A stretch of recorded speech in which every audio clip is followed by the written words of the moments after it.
একটা হাত ফিরিয়ে দিও না। আমাদের জীবনের জানা অজানার সমস্ত গুনাহগুলো মাফ করে দাও। গুনাহগার হতে পারি, জীবনে জীবনে আল্লাহ কারোর সামনে সিজদা করে তোমাকে ছাড়া, জীবনে কোনোদিন অন্যের কাছে এমন করে দুহাত পাতিনি তোমার কাছে ছাড়া। হাজার গুনাহগার হই, দুটি হাত মানুষ তখনই পাতে যখন তার দৃঢ় বিশ্বাস যিনি সামনে আছেন তিনি অনেক গুণে দিতে পারেন। আমাদের বিশ্বাস তোমার কাছে হাত পাতলে তুমি ফেরাও না, আমাদের বিশ্বাস তোমাকে ডাকলে তুমি ডাকে সাড়া না দিয়ে থাকতে পারো না আল্লাহ। তাই আবাল বিরুদ্ধ ছোট বড় দিনদার গুনাহগার সব ধরনের নারী পুরুষ আমরা সবাই মিলে হাত পেতেছি। আমাদের জীবনের সমস্ত গুনাহ খাতাগুলো তুমি মাফ করে দাও। একদল দাতা দুহাত ভরে দান করেছে আল্লাহ। বর্তমান পৃথিবীতে একদিকে যখন মসজিদ গুড়িয়ে দেওয়ার পরিকল্পনা চলে, মাদ্রাসা বন্ধ করে দেওয়ার পরিকল্পনা চলে, তুমি সেই গাইবি খাজানা থেকে অপরদিকে মাদ্রাসার ভিত্তি স্থাপন করিয়ে নিচ্ছ। তার মানে তুমি এটাই বলতে চাও, ওরে দুনিয়ার শত্রুরা তোরা যদি ইসলাম মেটাতে চাইবি, আমি আল্লাহ আসমান থেকে ইসলাম গড়ে দেওয়ার ফন্দি আনবো।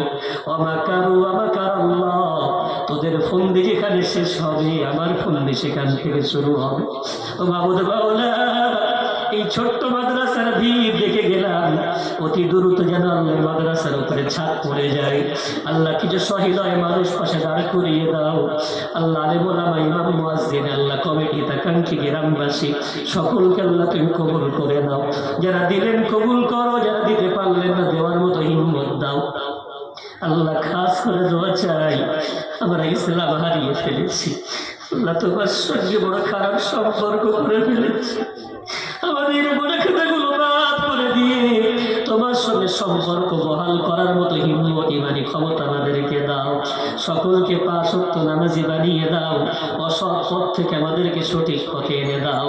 সিরাতে মুস্তাকিমের উপরে অটল অবিচল থাকার তৌফিক প্রদান করে দাও আল্লাহ। যারা চলে গেছে তাদেরকে বলে দাও তোমরা পারোনি, তবে এমন সন্তান রেখে ছোটরা বক্তব্য করছে, মাদ্রাসা করছে, মসজিদ আল্লাহর ঘরটাকে সুন্দর বানিয়েছে আল্লাহ। যারা এখানে অর্থ দিয়েছে এদের আত্মীয় স্বজনদের কবরগুলোকে এর চেয়ে আরো সুন্দর থেকে সুন্দরতম তুমি বানিয়ে দাও। জান্নাতি খাদ্য দিয়ে দাও, জান্নাতি পোশাক পরিয়ে দাও আল্লাহ। জান্নাতি আল্লাহ খুশবু দিয়ে আল্লাহ কবরগুলো ভরিয়ে দাও আল্লাহ। কবর হাসর মিজান পুলসিরাতের ঘাটিগুলো আসানের সাথে পার করিয়ে দিও। বিশ্ব নবীর শাফাত তাদের নসিবে প্রদান করে জান্নাতের হকদার বানিয়ে দিও আল্লাহ। আমরা সেই কবর পথের যাত্রী যেদিন ডাকবে আল্লাহ, কিছুই চাই না, আমাদের সকলকে খাতেমা বিল খায়র ইমানের উপরে তুমি করো। রাস্তার অ্যাক্সিডেন্ট থেকে আমাদের হেফাজত করো, বিছানা সজ্জাগত রোগ থেকে হেফাজত করো।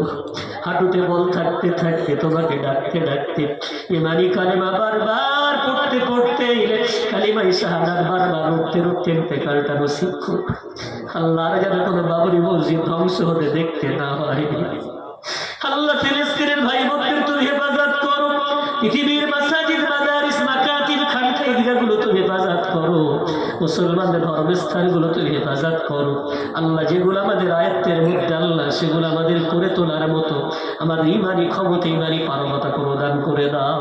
যে আলোচনাটুকু করলাম আল্লাহ তার উপরে আমাকে আমার গোটা শ্রোতা মণ্ডলীকে আমল করার তৌফিক দাও। আমার পরবর্তী আল্লাহ বক্তা বন্ধুবর আল্লাহ যে আলোচনা তিনি করবেন আল্লাহ হৃদয় থেকে বলার তৌফিক দিও আল্লাহ। মানুষগুলোকে তার উপরে আমল করার তৌফিক আল্লাহ তুমি প্রদান করে দাও। যে দোয়াগুলো চাইলাম কবুল করো, যেগুলো চাইতে পারলাম না বিশ্ব নামের ওসিলা করে, তোমার রহমান রহিম নামের ওসিলা করে, তোমার কোরআনের বরকতে, তোমার সমস্ত আসমায়ে হুসনার বরকতে আমাদের দোয়াগুলো কবুল মঞ্জুর করে দাও। রব্বানা তাকাব্বাল মিন্না ইন্নাকা আনতাস সামিউল আলিম ওয়া তুব আলাইনা ইন্নাকা আনতাত তাওয়াবুর রহিম। ওয়া সাল্লাল্লাহু তাআলা আলা খায়রি খালকিহি সাইয়্যিদিনা মুহাম্মাদিন ওয়া আলিহি ওয়া আসহাবিহি আজমাইন। ওয়াজআল আখিরা কালামিনা ইনদাল মাউত লা ইলাহা ইল্লাল্লাহ লা ইলাহা ইল্লাল্লাহ লা ইলাহা ইল্লাল্লাহ মুহাম্মাদুর রাসূলুল্লাহ সাল্লাল্লাহু আলাইহি ওয়াসাল্লাম। তাকবীর ধ্বনি দেন একটু না, যেন হবেন একটু নারায়ে তাকবীর। হযরত মাওলানা আব্দুল মাতিন সাহেব যদি বলেন না জিন্দাবাদ, নারায়ে তাকবীর। উচ্চ আওয়াজে দরুদ আল্লাহ